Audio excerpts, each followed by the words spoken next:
Hoje, a nossa viagem pelo mundo da arte irá nos conduzir até a Índia, a antiga Aryavarta, pátria dos nossos antepassados indo-europeus. Possui uma riqueza artística de uma beleza deslumbrante. Nela consta montanhas esculpidas, gruta ornamentada com preciosas pinturas e frescas, mesquitas, mausoléu de mármore branco incrustada de pedras preciosas, palácio somptuoso, fortaleza que desafia o céu, santuário animista, gato ou escadaria monumentais que se encontram nas margens dos rios sagrados. Sobre esta terra sagrada, que foi o berço da nossa civilização, cruzaram-se tantas influências e conhecimento que qualquer ser humano sente-se de regresso à casa-mãe. Aqui sentimos que a nossa essência humana está para além de todas as nossas diferenças culturais e raciais. No estado de Maharashtra, no coração da Índia, encontra-se os famosos templos-grutas budistas de Ajanta e de Ellora. Esta extraordinária construção, esculpida em basalto, data do século II a.C. e estende-se até o século VIII d.C., formando um gigantesco arco de rocha escavado no meio de uma vegetação deslumbrante com cascata que desliza entre as ravinas. Ajanta é a Capela Sistina da Índia, com as suas 30 grutas escavadas e pintadas com tema budista. Nestes templos-gruta, penetramos na origem do mundo, feita de silêncio e de recolhimento. Qualquer santuário da Índia, independentemente da sua divindade titular, é uma realidade íntima, um altar erguido à essência do eu divino.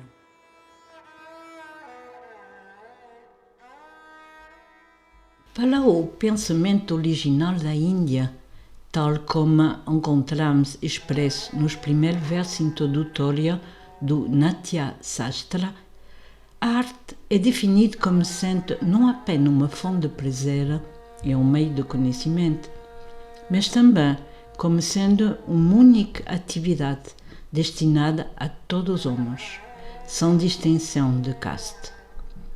Já o estudo dos textos sagrados era exclusivamente reservado para as castas superiores. A plenitude da experiência estética será comparada à experiência do místico, que na sua absorção completa, mergulhado num momento de êxtase, une-se à substância do absoluto Brahma. A arte da Índia fundamenta-se em 6 princípios básicos, conhecidos como Sadhanga. Rupa Bheda, a beleza da forma ou o conhecimento das aparências. Pramanami, a beleza da harmonia, ou o conhecimento e a aplicação harmônica das proporções. Bhava, a beleza emocional ou a expressão dos sentimentos. Lavanya Yojana, a beleza estética ou a infusão da graça. Sadradhyan, a beleza da realidade. Varnika Bhanga, a beleza das cores, ou o conhecimento e a aplicação das cores. A expressão eloquente de uma pintura, ou seja, o seu bhava, consiste em reproduzir o seu mundo interior. É preciso uma combinação de muitos fatores para articular o bhava de uma pintura. Enumera-se as seguintes formas de expressividade: através dos olhos, expressão facial, postura, linguagem gestual e corporal, natureza circundante, como animais, pássaros e outras figuras humanas.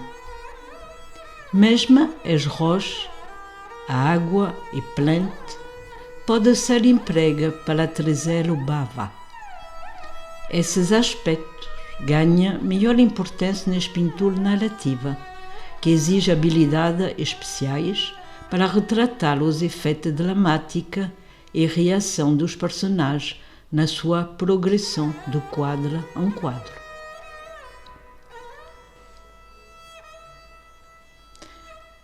Em 1819, no distrito hindu de Aurangabad, Maharashtra, um grupo de caçadores britânicos seguia os rastros de um tigre, quando, surpreendidos, descobriram no meio da selva aquilo que foi reconhecido como um dos mais belos tesouros artísticos da Índia, as cavernas pintadas de Ajanta. Nas escarpas da montanha, um alinhamento de 31 cavernas escavadas formava um anfiteatro de rocha sólida, encontrando-se mergulhado no silêncio do esquecimento. As pinturas deslumbrantes da remota arte budista, a mais antiga dos quais datava do século II a.C., umidade de ouro da pintura indiana budista. Com o tempo, ficou claro que Ajanta continha provavelmente a melhor galeria de pintura do mundo antigo. O complexo, particularmente bem conservado, foi esculpido em rocha basáltica muito dura. O local encontra-se localizado num desfiladeiro em forma de ferradura escavada por um rio e pela erosão.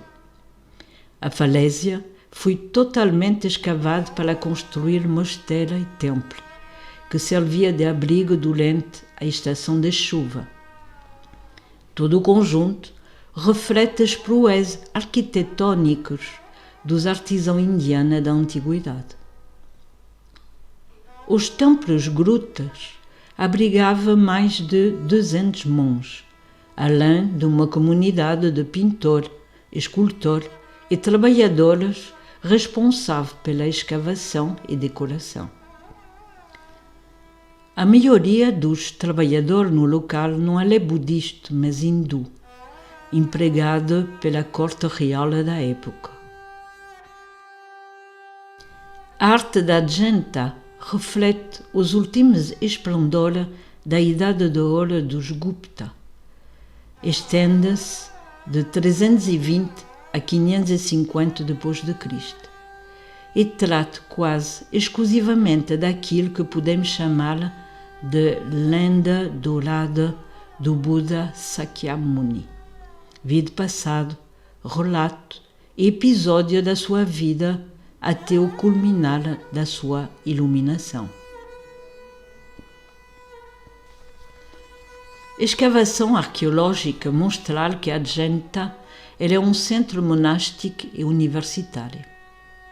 A construção das cavernas de Ajanta foi possível graças ao patrocínio de duas dinastias, os Satavahanas e os Vakatakas. Em Ajanta registra-se dois períodos de construção. O período da dinastia Satavahana, do século I a.C. até o século I d.C., de estilo mais sóbrio, com esculturas interiores de stupa e sem decoração. É o período da dinastia Vakataka, que se estende de 460 até 480 d.C., marcada por uma decoração de prodigiosa escultura e exuberante pinturas murais. O trabalho parece ter sido, infelizmente, abruptamente interrompido após a morte do imperador Harishena. Ajanta é o único local no coração da Índia antiga onde a corrente do grande veículo budista, o Mahayana, é expresso de forma magistral na arte iconográfica, que servia também para difundir de forma mais popular a história e a doutrina de Buda. No Mahayana, o ideal do Bodhisattva substitua o do Arahat, nome dado àquele que se libertou de todas as ataduras ilusórias e chegou ao fim do caminho que culmina na extinção, o Nirvana. Ao contrário do Arahat, o Bodhisattva, nome que tenha origem de Buddhi, o desperte, e de Sattva, o ser, é um ser liberto que, por compaixão, fez o voto de permanecer no mundo para continuar a ajudar todos os seres vivos condicionados ao sofrimento pela sua ignorância e ilusão. Na verdade, a noção de Bodhisattva já existia no budismo inicial. De acordo com o Jataka, tratado que relata as vidas passadas do Buda, o próprio mestre teria sido também um Bodhisattva. As características das esculturas de pura inspiração do Mahayana refletem então uma abordagem do Buda muito diferente da tradicional escola do Hinayana, que ignorava a representação do abençoado na sua última existência terrena, sendo os símbolos mais comumente utilizados na arquitetura, um stupa, na escultura um trono vazio, ou a roda samsara, a roda da vida, que pode ser descrito como o fluxo contínuo do ciclo da transmigração do princípio divino Atma no mundo dos materiais. As cavernas de Ajanta são divididas em duas categorias. Por um lado, os viharas, refúgio para os monges durante a monção, e por outro lado, os chatyas, que servem como sala de reunião e células de oração. Os viharas possuem geralmente uma grande varanda.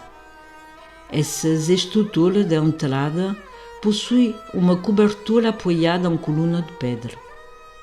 Infelizmente, a maioria das varandas não sobreviveram. Os viharas abrem-se num corredor de aproximadamente 10 por 7 metros. Em cada lado do corredor encontra-se célula escavada, cujo número varia dependente do tamanho do recinto. Os chatyas foram cavados muito mais fundo na rocha.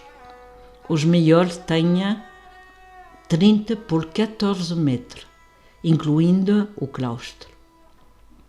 Cada cela abriga muitas pinturas e esculturas, que estão entre as mais belas obras-primas da arte indiana.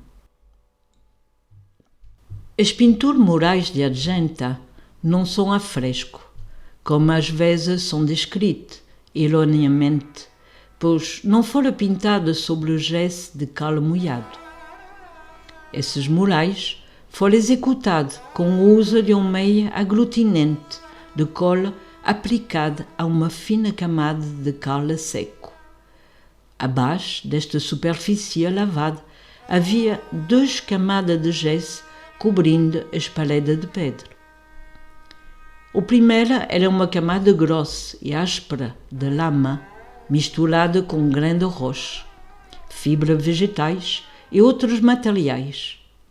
O segundo era uma camada mais fina, consistindo de lama, pó de rocha, ou areia e fibras vegetais. Os pigmentos identificados em Ajanta são o ocre vermelho, o ocre amarelo, o argil verde, lápis lazuli, negro de fuma, púrpura e cauli. Os contornos das pinturas de Argenta são desenhados principalmente em negro de fuma ou ocre vermelho. A espessura da argamassa de lama varia de alguns milímetros a 1 polegada em algum caso, onde a pedra balsática é cortada de forma mais grosseira. Sabe-se, através de fontes literárias, que a pintura é amplamente praticada e apreciada durante o período de ouro dos Gupta. Ao contrário da maioria dos murais indianos, as composições não são dispostas em linhas horizontais como uma friso, mas mostram grande cena que se estende em todas as direções a partir de uma única figura, o grupo no centro. Os tetos também são pintados, com padrão decorativo sofisticado e elaborado, muitos deles derivados de esculturas. Diz-se que os murais de Ajanta, enraizados nos princípios do Chitra Sutra, teriam influenciado as técnicas de pintura chinesa, particularmente no que diz respeito ao estilo de representação e do seu sombreado, responsável para dar às imagens um efeito tridimensional, a qual atribui-se o nome de método côncavo e convexo, uma das técnicas tradicionais da pintura da Índia. Vamos então iniciar a nossa análise a alguns pormenores da gruta número 1. Esta gruta possui uma grande fachada, antecâmara em pilastra, escultura em relevo e entaias ornamentada adornando toda a sua superfície. Todas as pinturas nesta caverna ilustram as histórias dos vários renascimentos do Buda, conforme descrito nos contos de Jataka, um corpo de literatura budista do século IV a.C., descrevendo os nascimentos anteriores do Buda. Nela encontra-se a famosa pintura do Bodhisattva Padmapani, o portador do lótus, representado sereno entre macacos brincalhão e músicos alegres. Ainda assim, no meio de toda esta profusa atividade, o Bodhisattva olha para dentro em tranquila harmonia. Ainda hoje, a escola desses murais brilha com uma intensidade sobrenatural. Nele predomina o topázio escura, o verde lagarto e o azul lótus. O sorriso, ligeiramente esboçado, e os olhos semicerrados, ligeiramente inclinados para baixo, parece olhar dentro de nós. Quanta compaixão emana do seu rosto inclinado, e que desde o alto da sua montanha de luz aguarda o sinal da sua última descida para oferecer-se em sacrifício no altar do mundo. Nos seus dedos delicados segura um lótus azulado. O lótus representa a vida eterna, pois possui um período de germinação muito longa e pode até dormir por séculos para um dia acordar e desabrochar.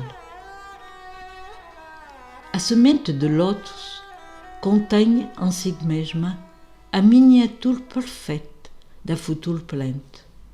Por isso, em muitas tradições, o lótus é a flor sagrada por excelência, já que confirma que os prototipos espirituais de todas as coisas existem no mundo imaterial antes de se materializar na Terra. O lótus simboliza a vida do homem e também o do cosmos, pois a doutrina secreta ensina que ambas são feitas dos mesmos elementos e que ambas têm a mesma linha de desenvolvimento. A raiz do lótus, que mergulha na lama, representa a vida material. O talo, que sobe na água, caracteriza a existência do mundo psíquico. E a flor, que emerge da água e se abre para beber a luz do céu, simboliza a plenitude espiritual. Ao contemplar a imagem de Padmapani, é impossível não nos comover com a sensação de paz sublime que emerge do seu olhar e do seu sorriso. No tratado de pintura mural, chamado de Citra Sutra, dá-se uma enorme importância à delicada pintura dos olhos, que revela a essência do tema. Este descreve 5 tipos básicos de olho, que diferem em cada personagem. No caso dos olhos dos deuses, que iluminam a beleza do rosto divino, este deve ser largo com pupila preta, com leve tonalidade avermelhada nas suas extremidades, semelhante às pétalas do lótus azul, com cílios dobrados nas extremidades, de tamanho igual, suave e flexíveis. O olhar puro, cheio de tranquilidade, deve expressar o amor e a compaixão, abençoando de forma auspiciosa todos os seres. Os olhos são as janelas da alma, e é através dos olhos que na pintura as figuras abrem aos seus corações e falam eloquentemente ao observador. A pintura dos olhos, denominada abertura dos olhos, era o detalhe final e o mais importante a ser pintado. Geralmente ela é feita na presença do mestre, ou ela é concluída pelo próprio mestre. O Citra Sutra diz que as qualidades que admiramos num ser divino estão dentro de nós e que, quando, como um eco, respondemos a este chamado, despertamos então os seus aspectos mais profundos que estão latentes em nós. Quando nos sentimos preenchidos por esta graça, não sobra espaço para desejo e dor. Por isso, a arte não deve ser apenas uma fonte de beleza e de gozo estética, mas, sobretudo, um convite para interiorizar os ensinamentos que se encontram por detrás dele e, em si, iniciar o nosso próprio caminho de autoconhecimento.